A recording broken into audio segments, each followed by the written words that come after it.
Hello everyone, welcome back to a new video. The chess world is experiencing another drama and none other than Hans Niemann is involved. Like when chess.com released that they have solved their matters with Hans, everyone thought that Hans will no longer be involved in a drama. But what happened was he was allowed to play on chess.com and he sent a request to Vladimir Kramnik. Kramnik accepted the request and this match happened.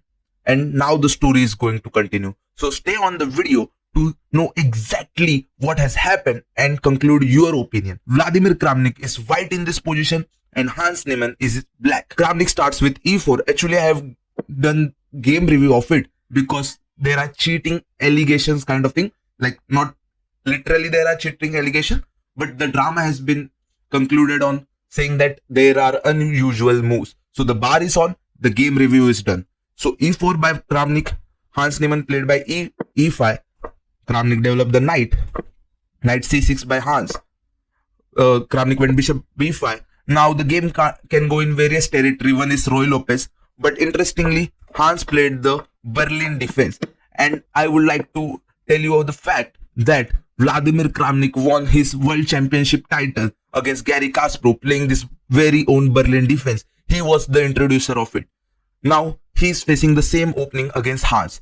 So Kramnik very well averse with it, took the knight, exchanged the bishop with the knight and took the pawn in the center, exchanged the queens, and fairly this game has been evaluated a lot on the top level and this is an equal endgame.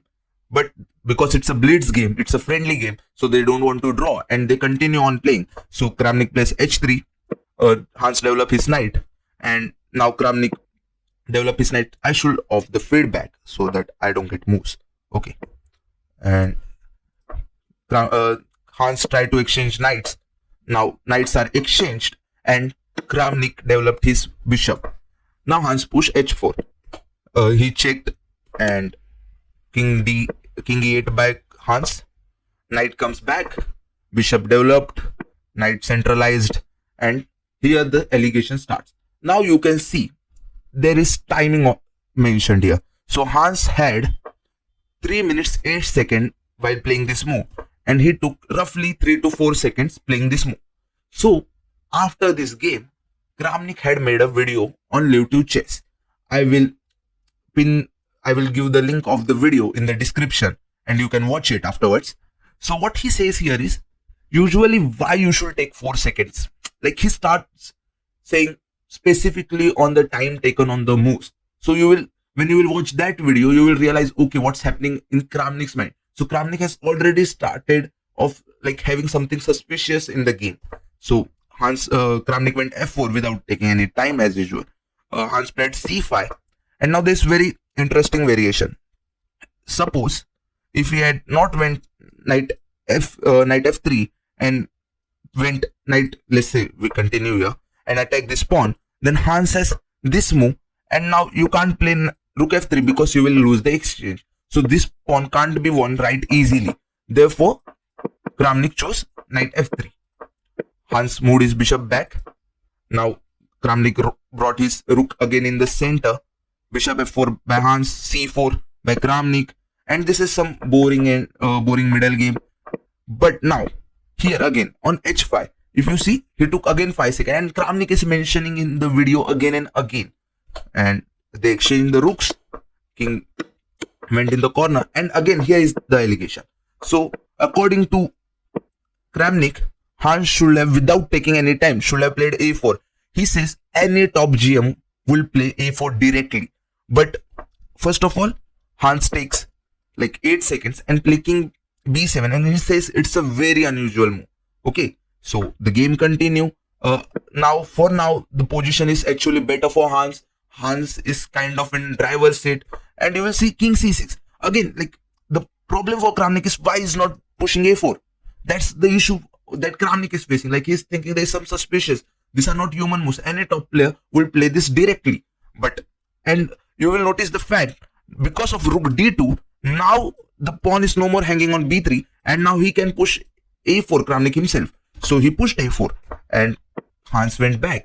So Hans has lost a lot of team piece in between of all of this, and Kramnik tried to move his king forward And now, like rook h5 again. He says like, I have thoroughly watched every video, and I have watched especially this Kramnik video 10 times, and he has stated that this rook on h file is actually doing good on h8 only. Why you need to push your rook to h5? Because there's no threat of knight g5 or now. And Kramnik again continues the game, and the game continues knight g5. And obviously, like you might say, you are winning a pawn, but this is actually a draw because of opposite color bishop. So they Hans don't go for the pawn and play f3 and play this again. This is very crucial point. Kramnik says, like, I also agree to this point. Bishop d4, anyone will play at a moment, like within a half second, and especially at that level, you don't take time on moves like bishop d4. But Hans took the 8 seconds. He might be thinking, whatever the reason, like there's nothing like special in this move, but Kramnik is stating that he should have not taken the time. And obviously this surprises Kramnik. And again, now why the next move? Here Kramnik says if Hans would have played bishop g6, he's clearly better, and Kramnik don't know what to play now. But Hans don't go bishop g6, and he actually went bishop f6 back. And now he could have done the same thing, but Kramnik didn't like that position, so Kramnik went rook d2. And again, actually I also didn't like this move. Like, your bishop is so powerful on this b diagonal, b and h diagonal, then why you want to move it? But let's say he moved it, and Kramnik has again problem in this move, so he moved his bishop and again Hans went back on that f5 square. So these are some tricky moves that Kramnik is not like, he's not liking that moves. But when the knight goes back, and now the rook is attacked, and now here you might say, why there is no bishop c2? Because now Kramnik has rook c1 and he will win the piece. So these are some little intricacies in the game. Obviously they see it, and therefore bishop f6 by Hans and rook d2 by Kramnik. Then now the king moves and the game continues. And I will show you a point where Kramnik again thought, okay, like this was not the thing he wanted to do. Okay, here Kramnik said that there's no point of taking here, and why you are taking so much time in it. Like, if you see, he thought for almost he had 1 minute 20 seconds, and now he has 50 seconds. So he thought for 30 seconds now and played this move. And obviously there's no point of taking this. Obviously, like, engine shows it's better, but according to Kramnik, at top level it's hard to convert this kind of positions. So the game continued, and here Hans actually played a tactic like, Kramnik can't take this because this pawn is actually very fast to becoming a queen. So after check, Kramnik moved and the game continued. And in this position, Kramnik resigned because this pawn is loose and this force will be enough for black to win. But this is not the end. What actually happened in the next game is very important. If this was the video end, then there would have been no controversy. But what happened next led to a lot of stipulations. So Hans offered a rematch offer to Vladimir Kramnik, and he accepted it.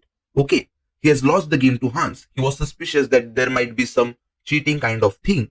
But what Kramnik states in his video is that he accepted the offer, and he didn't know where is the about option, because he didn't wanted to actually play. So he thought he might resign before playing the game, but then he thought, okay, if he resigns, then that might be a wrong indication. So after e4, he plays f3, d4, and Kramnik pushes f4. Now if you see, there is mate in 1.